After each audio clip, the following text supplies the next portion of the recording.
What is up, family? We have another Patreon request. We got leaker des documents secrets pour rendre des jeux réalistes. Leaking secret documents to make a game look more realistic. Publier des documents confidentiels sur internet pour avoir raison, c'est la vie qu'ils ont décidé de mener. Car qu'est-ce qui fait un bon jeu selon vous ? Sa communauté, ses graphismes, son gameplay. Pour certains joueurs, c'est autre chose. C'est de savoir que la vitesse de la rotation de la tourelle de leur tank est précise à la milliseconde près. Aujourd'hui, on va parler jeu, réalisme et accusation d'espionnage. Ou comment les développeurs sont parfois allés beaucoup trop loin pour coller à la réalité, et comment les joueurs sont parfois prêts à ruiner leur vie pour avoir raison sur un forum. Mais avant de rentrer dans le vif du sujet, il me semble essentiel de vous faire passer un message de prévention, à travers le sponsor de cette vidéo, bien évidemment. Grâce à Odoo, je vais pouvoir créer un Grâce à Odoo. Eh ben, grâce à Odoo. sont en description. Merci encore à eux Merci, Odoo. d'avoir sponsorisé cette vidéo. C'est parti. On est en 2012 et les développeurs de Medal of Honor se concentrent sur le nouvel opus de leur série culte, avec des jeux qui à l'époque pouvaient encore permettre de faire des trucs marrants. Mais en 2012, le fun c'est fini, on veut plus des grosses têtes, nous ce qu'on veut c'est du réalisme. Les développeurs cherchent à frapper fort pour leur nouveau jeu Medal of Honor Warfighters. Le jeu se concentre sur une unité d'élite de l'armée américaine spécialisée dans la traque de terroristes et la libération d'otages. Comme souvent sur ce type de jeu, on fait appel à des consultants qui ont une véritable expertise, afin qu'ils puissent donner leurs conseils, et c'est en général des gens qui étaient sur le terrain, des soldats par exemple. Le but, c'est d'avoir ce petit truc en plus. On est loin d'une simulation avec Medal of Honor Warfighters, mais ils tentent quand même de rendre le tout crédible. Et les devs vont décrocher le jackpot. Ils vont avoir accès à des soldats normalement inatteignables, une équipe de Navy Seals. Et pas n'importe laquelle, celle qui a participé au raid contre Ben Laden.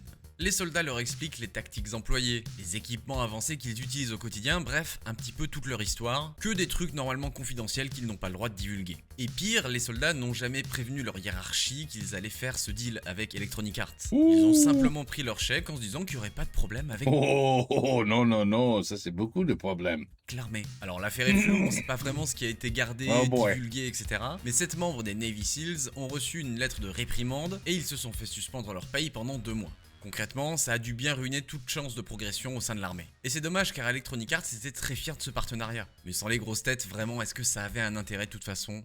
Je ne pense pas. Ah, la Grèce, ses îles somptueuses, sa culture, ses tensions diplomatiques avec la Turquie. Bon, je vais pas vous faire un cours d'histoire parce que j'y connais pas grand-chose, mais il faut juste savoir que la Grèce est un peu à cran quand on parle de trucs militaires secrets, et notamment d'espionnage. On est en septembre 2012 sur l'île de Lemnos. Ivan Bouchta et Martin Petzlar, deux collègues tchèques, travaillent tous les deux pour le compte de Bohemia Interactive, le développeur de la série Arma, un jeu de simulation militaire. Ils développent actuellement la 3e édition de leur jeu, qui met en scène un conflit bien vénère qui se déroule en Grèce, entre les États-Unis et l'Iran. Arma, c'est vraiment de la simulation militaire, donc tout doit être réaliste. C'est si poussé que Bohemia Interactive vend une version alternative basée sur le même moteur du jeu à des armées du monde entier, le Virtual Battle Simulator. Arma pour les pros, en gros, c'est vous dire s'ils sont forts. Les développeurs s'inspirent alors très largement de 2 îles qui existent réellement. Ils décident d'aller visiter Lemnos, qui dans le jeu sera appelé Limnos. Oui, c'est très subtil. Ivan et Martin sont donc à Lemnos en train de faire un petit shooting. Plein de photos, beaucoup de vidéos, sauf qu'au loin, on aperçoit des hangars et des complexes militaires. Ils sont pas en gros plan, ils le savent peut-être même pas, mais ils sont bien dans leur appareil photo. Bonjour, c'est la police, on a décidé d'être chiant aujourd'hui. Relevé d'identité, fouille du matos et direction le poste de police. En apprenant leur travail et en découvrant les photos, ça coince un peu. On leur explique que ce qu'ils font pose une grave menace à la sécurité du pays. Oui, rien que ça. Ils appellent le consulat tchèque et ils expliquent que c'est chaud. Car Lemnos, l'île où ils se situent actuellement, elle est juste à côté des eaux territoriales turques. Ce qui en fait une zone extrêmement tendue. Et prendre des photos de bases militaires quasiment partout dans le monde, c'est mal vu, voire très interdit. 20 ans de prison pour espionnage. C'est ce que risquent nos 2 amis si les accusations vont jusqu'au bout. Au départ, leur employeur, Bohemia Interactive, tente d'expliquer qu'ils sont là uniquement dans un but professionnel. Après, ils regardent à quoi ressemble leur jeu, ils se disent que c'était vraiment pas une bonne idée de dire ça, parce que le jeu est super réaliste et que c'est un simulateur. Donc ils changent de version et en fait ils expliquent qu'ils étaient en vacances, là-bas, entre collègues. Juste pour le kiff, du genre, tiens si on allait visiter l'île qu'on reproduit depuis 2 ans pour un jeu vidéo. Pour la défense du studio, le jeu était quasiment fini, donc ça aurait vraiment saoulé les devs si jamais il se ramenait avec 500 photos et qu'il fallait modifier tout le jeu. D'autant que le jeu, même s'il s'inspire des îles, il n'est pas là pour les reproduire fidèlement, et encore moins les complexes militaires.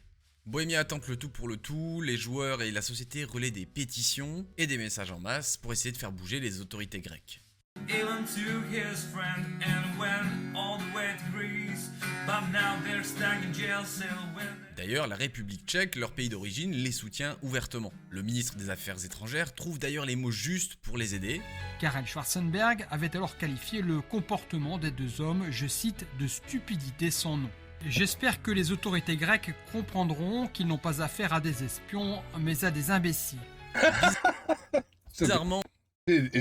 C'est vrai. La technique fonctionne, me demandez pas comment, car ils sont relâchés au bout de 129 jours de détention. Ah ben voilà. C'est quand même long. Hein.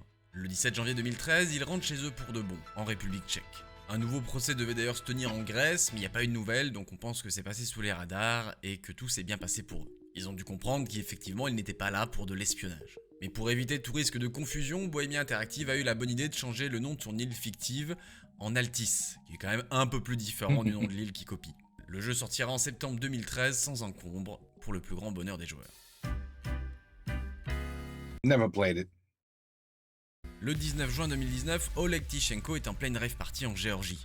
Il s'éclate le crâne contre de la techno bien vénère, quand soudainement un groupe de policiers géorgiens l'escorte à l'écart dans un van. Oleg travaille pour Eagle Dynamics, studio de développement russe qui édite Digital Combat Simulator ou DCS pour les intimes. C'est un simulateur de vol où vous incarnez un pilote d'avion ou d'hélico. Certains appelleraient ça un jeu, mais Eagle Dynamics tient à souligner qu'il s'agit d'un simulateur de combat pur et dur. Et le simulateur cartonne au point où de nombreux pays l'utilisent encore actuellement pour entraîner les pilotes de l'armée, y compris la France qui y forme des soldats sur le Mirage 2000C. Alors bonne question, mais pourquoi on a ruiné le festival d'Oleg? Il avait l'air de bien s'amuser. Et bien car en 2011, il a la bonne idée de vouloir jouer à l'employé modèle. Si Eagle Dynamics propose le meilleur simulateur de combat aérien sur le marché, comment se fait-il qu'il ne propose pas aux joueurs de piloter un F-16, l'un des avions emblématiques des États-Unis? Piloter? Pilote? Mais c'est vrai ça, Oleg, ce sera ta mission désormais.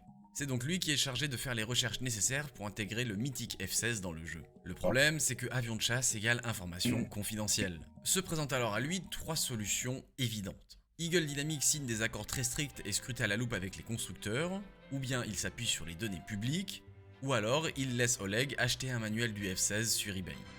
Oui, c'est pas une vanne. Sur eBay, il est possible de trouver des manuels de pilotage destinés justement aux pilotes, mais qui parfois se retrouvent dans la nature. Et coup de bol, Oleg tombe sur le manuel d'un F-16 qui n'est désormais plus en service, le Block 50. Coup de chance qu'il soit obsolète, car Oleg n'est pas si stupide, il se dit que ce serait pas une bonne idée de reproduire un avion actuellement en service. Le Block 15 n'étant désormais plus en activité, ce sera parfait pour les joueurs, et la sécurité des États-Unis ne sera a priori pas menacée. Le seul hic, c'est l'Arms Export Control Act. C'est une loi américaine qui stipule qu'il est absolument interdit d'exporter du matos militaire à des pays ennemis sous embargo, genre à l'Iran, à la Corée du Nord ou à la Russie, et notamment à ses ressortissants. Et ça vaut également pour les avions militaires qui ne sont plus en service, comme par exemple le Block 15. Et ça, eBay le sait. Oleg a beau tenter de faire sa meilleure enchère sur le manuel, ça ne passe pas. Le site le bloque directement car eBay sait qu'il est russe. Alors ça pourrait s'arrêter là, mais non, car Oleg a un plan. Il se dit alors qu'il suffirait de trouver un Américain qui serait d'accord pour acheter le manuel et lui envoyer en Russie. Qu'est-ce qui pourrait mal se passer? What could possibly go wrong? Dites-moi. Oleg C'est pas. Poste alors un topic sur un forum de fans d'aviation. Il explique qu'il aimerait bien gagner l'enchère du manuel d'un F-16, mais que c'est impossible à cause du ban sur l'export. Les utilisateurs en grande partie lui répondent que c'est la pire idée au monde et qu'il va prendre giga cher s'il tente de faire ça. Tout le monde est quasi unanime, Oleg pense qu'ils sont juste un peu coincés et qu'ils en font des tonnes, mais il y a bien un utilisateur qui va lui envoyer un message. C'est un certain Kenneth Edward Sullivan, un Texan dans la soixantaine qui décide de l'aider. Il fait son enchère, remporte le manuel et puis il l'expédie en Russie. Et c'est ainsi qu'Oleg va commencer à acquérir plusieurs manuels au fil des années. eBay comprend très bien ce qui se passe, il essaie d'avertir Oleg qu'il y a des risques, que vraiment il va prendre cher, mais il continue. Donc eBay décide de contacter directement le FBI.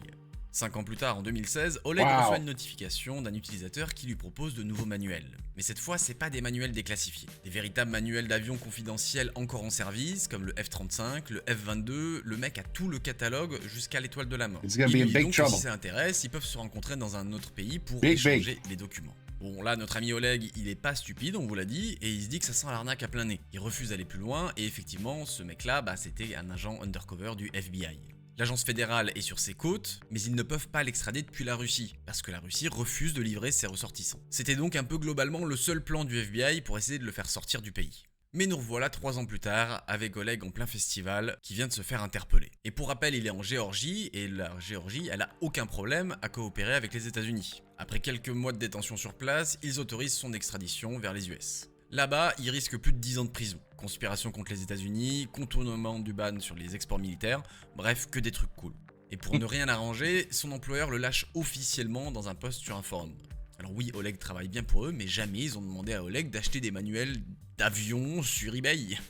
Bon, cela dit, il lui paye quand même l'avocat et il lui envoie de l'argent pour acheter des cigarettes, ce qui est quand même plutôt sympa. Heureusement, son avocat parviendra à faire baisser sa condamnation à juste 1 an de prison. Les États-Unis sont cléments, ils comprennent que c'est pas vraiment de l'espionnage et que c'est encore un quiproquo comme celui d'avant, et ils se disent qu'1 an ça suffira à calmer Oleg. Pareil Non.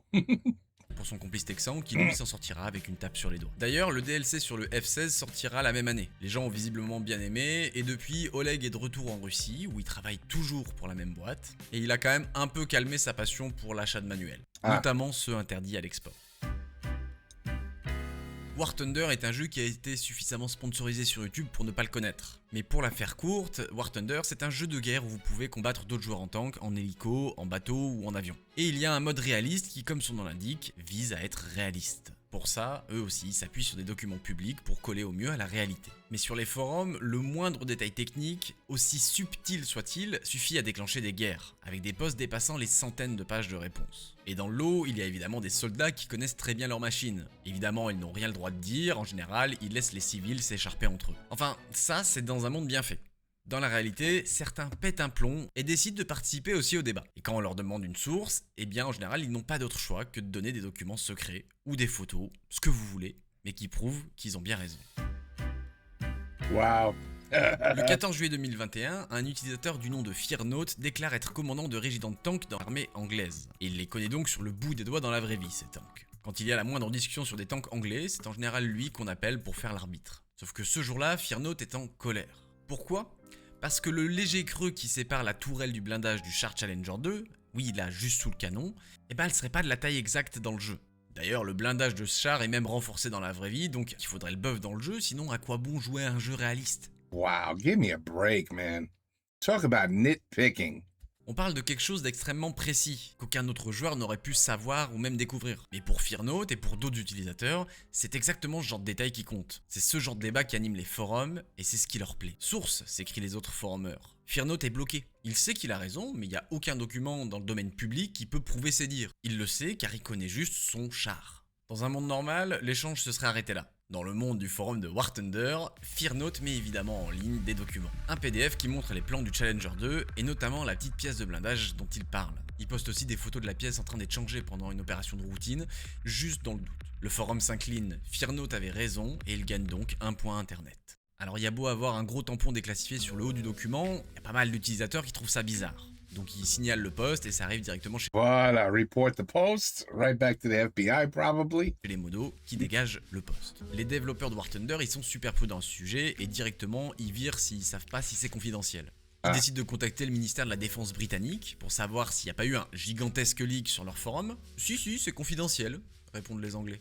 D'ailleurs, Fearnote a rajouté un tampon qui n'existe même pas pour faire croire que c'était déclassifié. Évidemment, l'affaire est devenue la chose la plus discutée des forums pendant quelques jours et puis ça a commencé à faire le tour de la presse. A partir de là, l'armée n'a plus trop donné de nouvelles. Un autre forumeur, qui serait de la même unité que Fearnote, explique qu'il n'était apparemment pas commandant, mais juste mécanicien. Il jouait d'ailleurs avec l'équipe d'e-sport de la brigade à War Thunder, et il s'est fait identifier seulement quelques minutes après le leak, apparemment.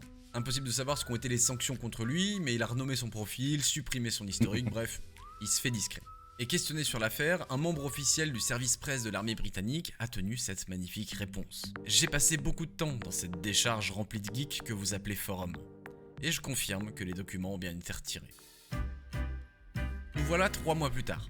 Ah, le char Leclerc, une création française dont on peut être fier. Plus de 50 tonnes de puissance, 1500 chevaux, bref, un monstre en métal qu'on n'a pas envie de croiser tous les jours. C'est en tout cas l'avis de Red Cross sur les forums de War Thunder, qui aimerait bien lui aussi que le tank soit fidèlement repris. au détail près. Il a donc eu la brillante idée de mettre en ligne un document qui s'appelle Secret Document.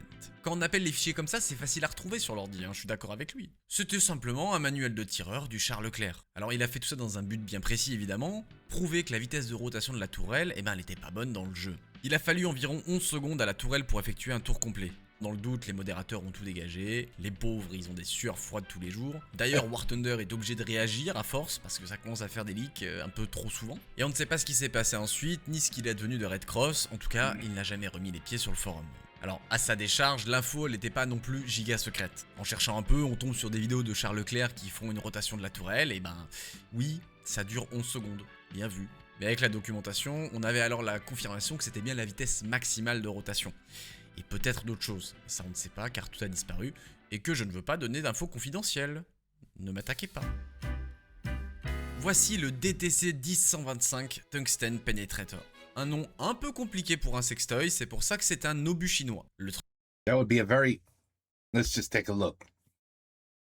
That would be a very painful sex toy. Beaucoup de pain. Tungsten Penetrator. Un nom un peu compliqué pour un sextoy, c'est pour ça que c'est un obus chinois. Le 31 mai, un utilisateur décide de mettre en ligne tous les détails techniques de cet obus. On se doute encore une fois pour gagner une engueulade sur internet. Vous connaissez l'histoire, document confidentiel. Les modérateurs ont donc supprimé le poste de l'utilisateur, mais le mal était fait. Et on se doute que le score de crédit social de l'utilisateur est passé à moins 8 millions instantanément. Really? Jeez. Wow. Fin 2022, des informations sur l'Eurocopter Tiger fuitent sur le forum, notamment sur son blindage. C'est un hélicoptère d'attaque franco-allemand encore en service et qui apparemment se contrôle comme dans GTA. Il y a très peu d'infos sur ce leak, mais on l'a surtout mis parce que ça fait un leak en plus, et vous avez vu ces loopings de zinzin ou pas? Quand même, c'est fou. Ouais, c'est fou. Le 16 janvier 2023, c'est un nouveau manuel du F-16 qui leak sur les forums. Vous savez, l'avion américain du début, où Oleg il a fait... Bref, vous vous souvenez. Cette fois-ci, c'est pour discuter des spécificités d'un missile, le IM-120. Alors même si le contenu n'est pas officiellement confidentiel, encore une fois, comme dans le cas d'Oleg, c'est pas à poster sur un forum sur internet. Man, they just don't want to learn. Ils ont tenu 48 heures avant de faire un autre leak. They don't want to learn. They just can't learn. Plus de 13 manuels militaires du F-15E, un avion de chasse américain, se retrouvent sur les forums. Voilà. 13 manuels. Ils avaient le même statut que ceux du F-16, pas confidentiel, mais pas à poster sur un forum si on a plus de 16 de QI. Donc évidemment, les modérateurs suppriment, et là, il faut un gros pavé pour expliquer aux gens de ne pas envoyer aux développeurs, et de ne pas mettre en public d'ailleurs, des documents confidentiels de l'armée. S'il vous plaît. Et d'ailleurs, ce qui est marrant, c'est que face au leak à répétition, il y a une rumeur qui commence à se répandre sur Reddit, c'est que si jamais on joue à War Thunder ou qu'on traîne sur les forums, ce serait éliminatoire pour bosser dans des grandes boîtes de défense ou d'aéronautique. C'est parti tellement loin qu'une des plus grosses boîtes du secteur a dû dire que non, c'était pas vrai, que c'était pas éliminatoire. Même le SEM en a marre maintenant, il le dit ouvertement sur Twitter. Il faut arrêter les gars de faire ça. Avertissement très efficace puisque 4 jours plus tard, nouveau leak.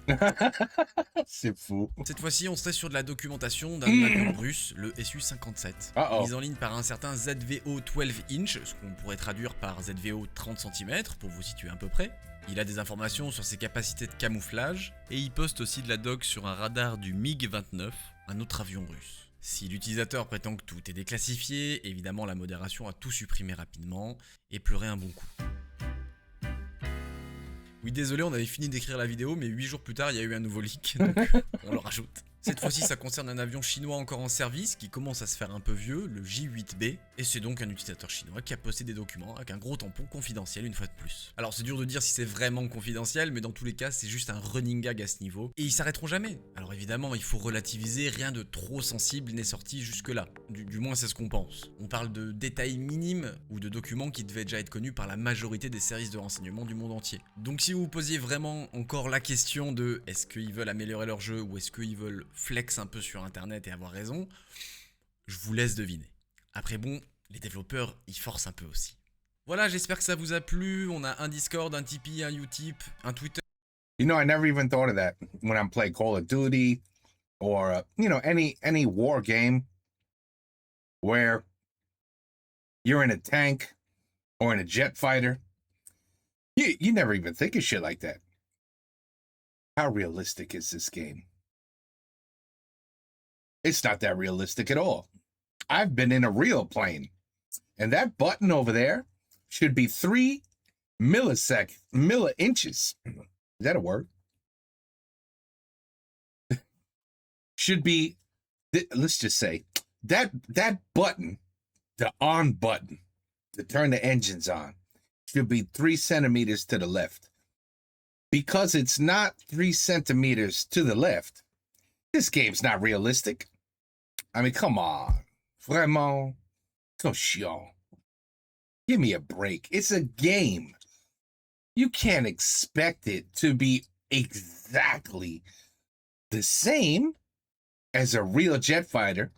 And that what's next? Somebody's gonna pull up on the controller, push up, and the jet's gonna dip up, and you're gonna say, "Oh no, it shouldn't dip up that much." When you pull the controls this way, the jet, it only went up at like 3 degrees for about 6.5 seconds. See, in your game, it went up 7 degrees in 4 seconds.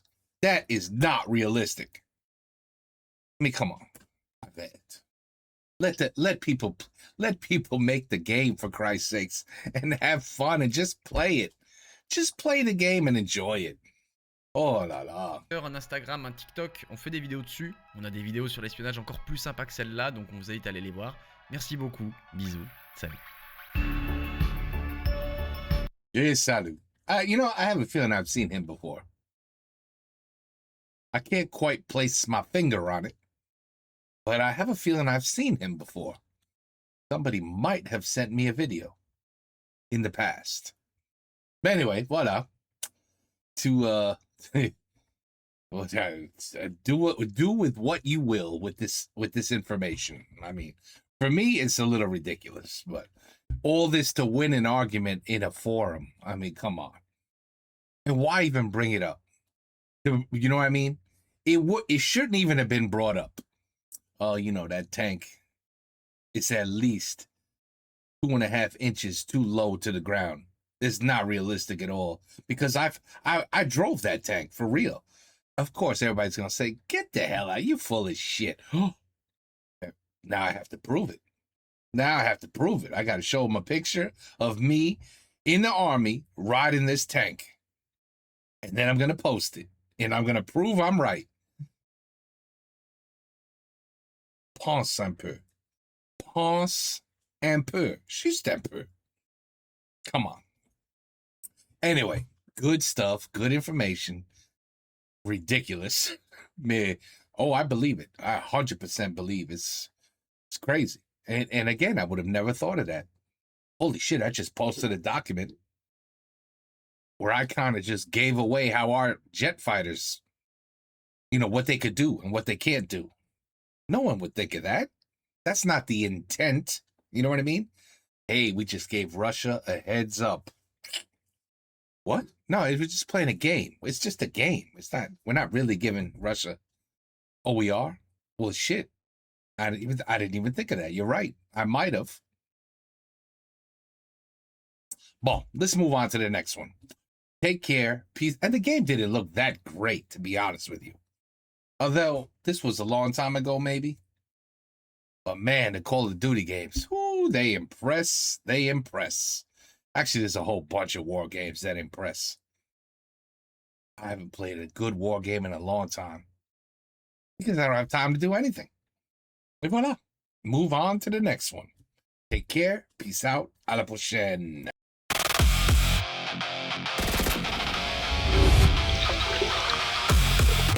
En préférant au béton, les fleurs et les bourgeons.